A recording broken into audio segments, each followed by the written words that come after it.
No saatuani tuomion soitin päämiehelleni ja onnittelin häntä tästä. Toki hän, kuten me kaikki muutkin, olemme tietoisia siitä, että tämä ratkaisu ei ole vielä lainvoimainen ja tästä varmastikin vielä jatketaan korkeimmassa oikeudessa sikäli kun valituslupa myönnetään. Mutta toki päämieheni oli hyvin tyytyväinen ja onnellinen. Oliko hovioikeuden päätös yllätys? No minulle henkilökohtaisesti se ei ollut yllätys, mutta nyt perustelut, niitä en ole ehtinyt vielä lukea ja aion perehtyä niihin suurella mielenkiinnolla.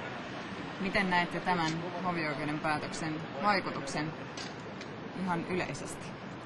En usko, että sillä on vaikutusta nyt niin kauan kuin se ei ole lainvoimainen ja sitten toisaalta mitä parkkomaitoasiassa tehdään, niin siihen en tietenkään voi ottaa kantaa.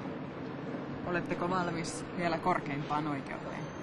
No toki siis, jos vastapuoli sinne menee ja pääsee sinne, niin toki sitten tulemme puolustamaan päämiehemme etua siellä samalla tavalla kuin käräjä- ja hovioikeudessa. Miten tärkeänä pidätte sitä, että päämiehenne ylipäätään lähti tämän jutun kanssa käräjämään?